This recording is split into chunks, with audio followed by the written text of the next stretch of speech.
اللہ میاں کا جو قانون ہے نا وہ عورت کے فائدے میں ہے. عورت جذباتی ہوتی ہے, وہ تھوڑے سے غم برداشت نہیں ہوتے, طلاقیں لے لے کے ادھر ادھر جانا. اگر وہ وفا کر لیتی, کچھ مرد کی کڑوی کسیلی برداشت کر لے, تو عیاشی کس نے کرنی ہے پھر؟ اس عورت نہیں کرنی ہے. لیکن یہ کہ ہمارے یہاں نہیں سپورٹ کیا جاتا, بس عورت کے حقوق, عورت کے حقوق, اس کا جو تباہی ہوتی ہے نظر آ رہی ہے سامنے. تو اللہ میاں کیا چاہتے ہیں میرے بھائی؟ الحمد سے لے کے والناس تک پتہ چلتا ہے کہ کس کے غلام بن کے رہو؟ بولو اللہ کے. اب اسلام چاہتا ہے کہ آپ اللہ کی غلامی کریں, تو اللہ کہتے ہیں غلامی کا زبانی دعویٰ قبول نہیں ہے, پریکٹیکل کر کے دکھاؤ, پریکٹیکلی یہ شو کرو کہ میں کس کا غلام ہوں. بولو اللہ کا. اب اس کے لیے اللہ نے دو طرح کے حکام دیے ہیں ہمیں. ایک احکام تو وہ ہیں جن کی کوئی لاجک بنتی ہے, جن کو ساری دنیا کہتی ہے ویل ڈن, بہت اچھا کام مسلمان کرتے ہیں.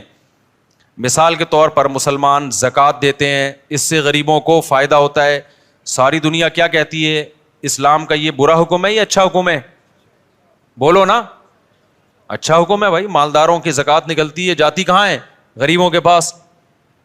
ہم زکوٰۃ دیتے ہیں کس کو خوش کرنے کے لیے؟ اللہ کو خوش کرنے کے لیے. اللہ میاں نے ہمیں حکم دیا صدقہ فطر کا, عید سے پہلے صدقہ فطر نکالو. دنیا میں کسی غیر مسلم کو اس پہ کوئی اعتراض ہے؟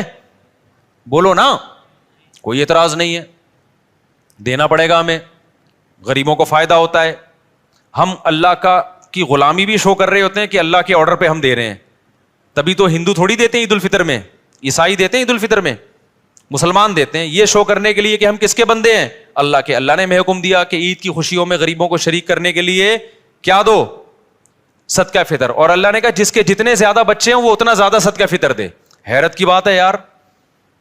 یا اللہ فیملی پلاننگ والے کہہ رہے ہیں کہ بچہ آنے سے غربت مہنگائی میں اضافہ ہوا ہے, تو جس کے زیادہ بچے ہوں اس پہ تو کم ٹیکس ہونا چاہیے نا. ابے یار کیا کریں, کیسے سمجھائیں بھائی؟ اس کے آنے سے تو مہنگائی بڑھی ہے, باپ کی جیب پہ بوجھ آیا ہے. تو اسلام کہہ رہے جتنے بچے ہوں گے صدقہ فطر اتنا ہی زیادہ ہوگا. کیوں؟ اسلام کہہ رہے سورس آف انکم تمہاری زیادہ ہے کیونکہ تمہارے بچے زیادہ ہیں. یہ صرف پیٹ لے کے نہیں آئے, 2 ہاتھ اور 2 پاؤں لے کے بھی آئے ہیں. یہ سورس آف انکم ہے, یہ وسائل ہیں, یہ اثاثے ہیں, یہ ایسٹس ہیں. فیملی پلاننگ والا یہ تو بتائے گا بچہ پیٹ لے کے آتا ہے, یہ نہیں بتاتا کمانے کے لیے 2 ہاتھ اور 2 ٹانگیں بھی لے کر آتا ہے. اور ایسے 2 ہاتھ اور ایک پیٹ ایک ہوتا ہے, کمانے کی پاور 10 آدمیوں کو کھلانے کی طاقت لے کے آتا ہے وہ. سمجھ میں آ رہی ہے بات؟ تبھی سب سے زیادہ اس محلے میں الحمدللہ صدقہ فطر میرا نکلتا ہے, الحمدللہ. اور صدقہ فطر جرمانہ نہیں ہے, کیونکہ عید کے دن جرمانے نہیں لیے جاتے, عید کے دن شکرانہ ہوتا ہے. تبھی صدقہ فطر کا دوسرا نام کیا ہے؟ شکرانہ. تو اللہ نے کہا جس کی اولاد زیادہ ہے اس پر شکر بھی زیادہ ہے. اس سے پتہ چلتا ہے اسلام میں اولاد کی کثرت یہ نعمت ہے, یہ ٹینشن یا بوجھ نہیں ہے. سمجھتا نہیں ہے نا بات کو؟ خیر آپ کی اسپیڈ میں کوئی فرق نہیں پڑنے والا, ہمیں پتا ہے. آپ 2 بچے ہی اچھے لے کے چلیں, پھر بڑھاپے میں ترسو گے آپ, جوانی میں بھی ترسو گے. بچوں سے تو گھر میں رونق ہوتی ہے یار, آنکھوں کی ٹھنڈک ہوتے ہیں.